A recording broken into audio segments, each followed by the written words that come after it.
This was the poll question from the first 2 hours. More surprised that the Cavs would lose to the Celtics or the Warriors would lose to the Rockets. Now, we're talking about the entire series. How would you vote on that? I'd be more surprised if the Warriors lost the Rockets,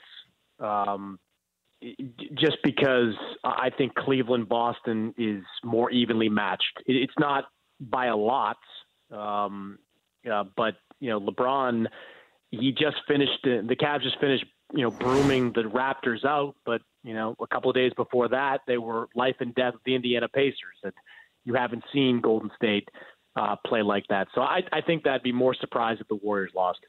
When the series started, it felt like the experts everybody was all in on Cavs and Golden State. Do you think everybody's still all in on the Cavs? No, and I don't think people have been all in on the Cavs for a while. I know I haven't, and I think that opinion's been widespread throughout the league. Some people will always believe that LeBron is capable of carrying a team to the NBA Finals. I just didn't see it this year. Too much inconsistency. The absence of Kyrie Irving was too significant. They've got a lot of flaws there. Now, I don't know what went on in Game 1. I mean, LeBron, he has this habit, and it's happened before. It happened in Game 1 of the Indiana series, to just kind of take Game 1 off. And I find it astonishing at times, but that's just who he is.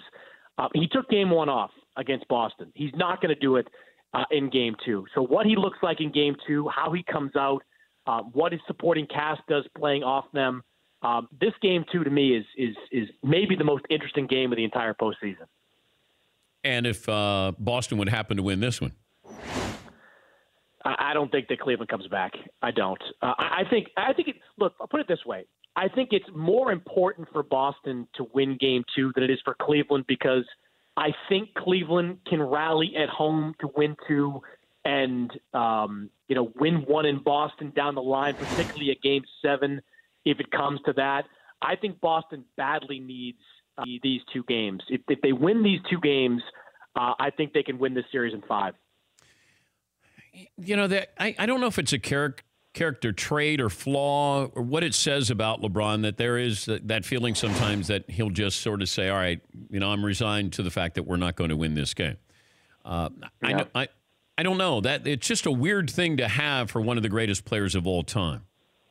He just, it's funny, they fall behind by 20, and you get the sense watching LeBron play that LeBron knows he could probably pull this game within single digits by himself, but he'd have to expend a lot of energy to do it. So I think he kind of made, it felt to me anyway, watching that second half, that he made a calculated decision not to expend that energy, not to try to pull the game within 7-8 points, and then just let this game kind of slip away. I mean, it's an unbelievable risk. And one thing I think Boston did really well in Game 1 that they'll continue to do, that I didn't see a lot from again with Indiana and certainly not with Toronto, is that they made LeBron work on the offensive end of the floor. Whether it was Jaylen Brown or Tatum or Morris, they went at LeBron. If he was guarding a Rozier, they kept Rozier in motion. They were not going to allow LeBron to just sit back and quarterback the defense. They were going to make him play defense.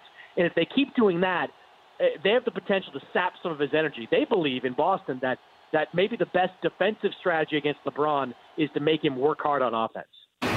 Would you rather have Jayson Tatum's future or Ben Simmons? It's a good question, one I've thought about a lot in the aftermath of that Philadelphia series. I'm going to say Tatum, because I don't think that Simmons, unless I see a commitment from Simmons to change his jump shot, there's always going to be some kind of ceiling to him. He's still going to make some great plays, and if he does develop that jump shot, we can have a different discussion.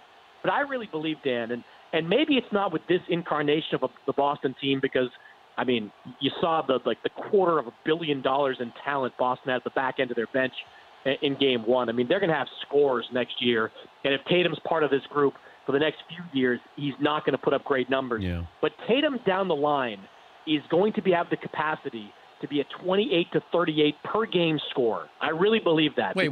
You watch your 28 to 38? 30. Oh, 30. Oh, okay. 28 to 30. It's not 38. Okay, wow. 38's a tad. 38's a little hyperbolic even for me. Okay. The 30-point per game threshold is something that in the modern NBA, not a lot of players have kind of crashed through it. But I see that talent in Tatum. I really do. I mean, he's scoring right now, Dan, on skill and length and a little bit of quickness.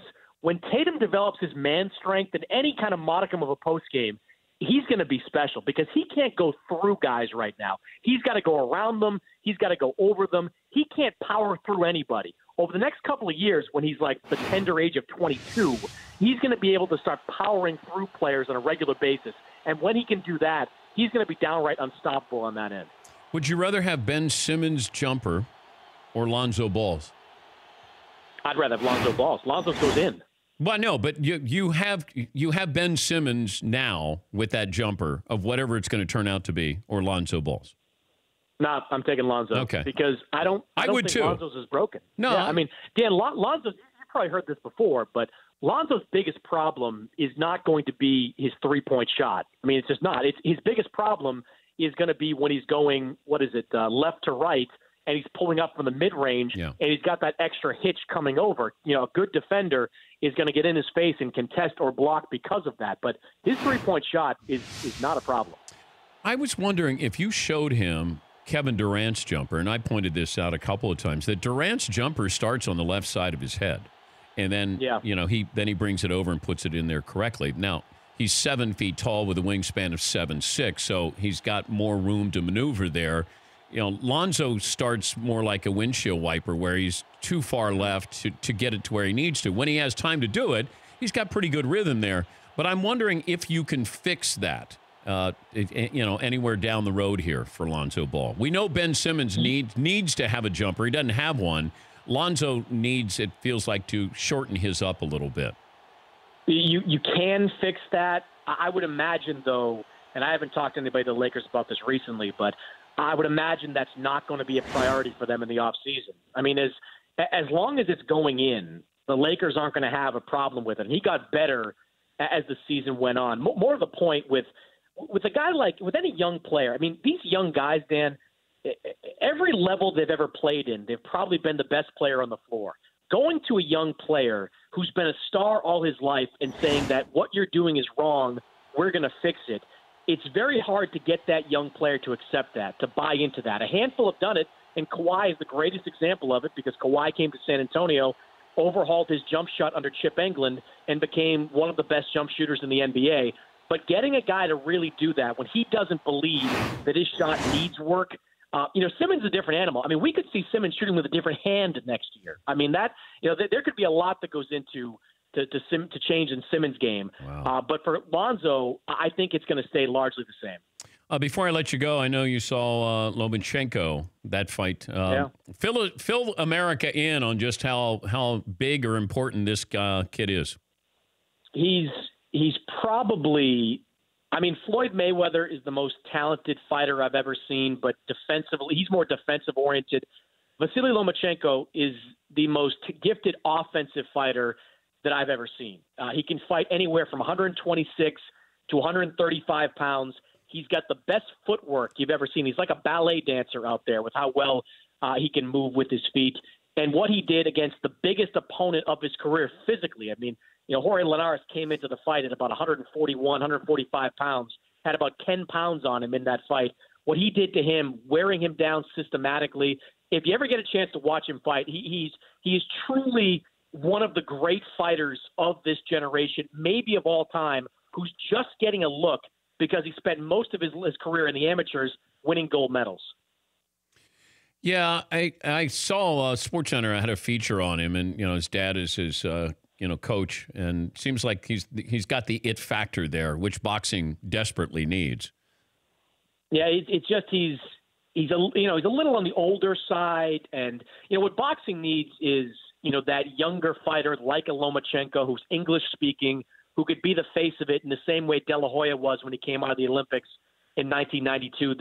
There really isn't that guy right now. I mean, there are some guys I could name that are household names to the boxing fans, but you don't have a golden boy, a gold medal winning Oscar De La Hoya that people can kind of connect to. Lomachenko is fun to watch and is going to continue to draw bigger and bigger crowds. I mean, there was 10,000 people at the Garden on Saturday, but he's just never – I don't think he's ever going to connect in the same way that an American would.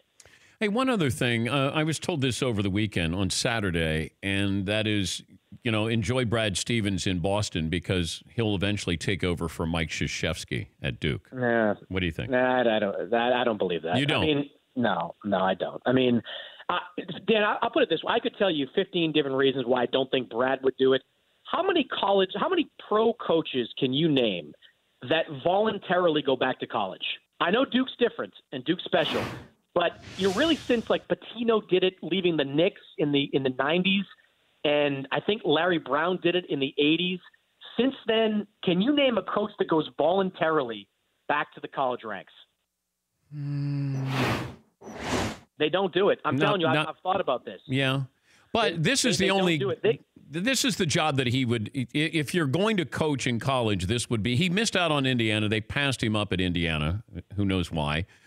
He's done great in Boston. I'm curious if that lifestyle in the NBA is different, or it would be a difference maker if he went back to coach at Duke and take over for Mike Krzyzewski. And this is the part of it I can, from being around him and his staff, I would be astonished if he went anywhere without being, forced out of Boston. I know the job at Duke is fantastic, but people don't leave the pro lifestyle where you just have to be a coach, where you don't have to deal with boosters, where you don't have to deal with recruiting. I know Duke is Duke. You don't have to recruit in the same way you did at Butler, but you just don't leave us.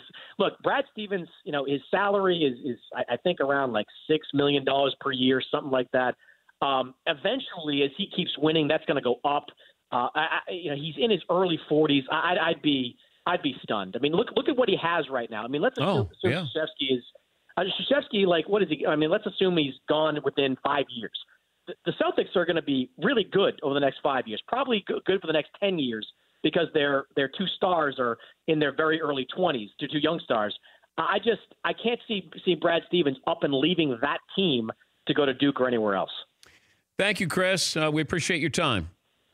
3 wins away, Dan, from what's going to happen, right? You know what's next? The bet? The bet. What is our bet? Wait, what? Paulie, what's our bet?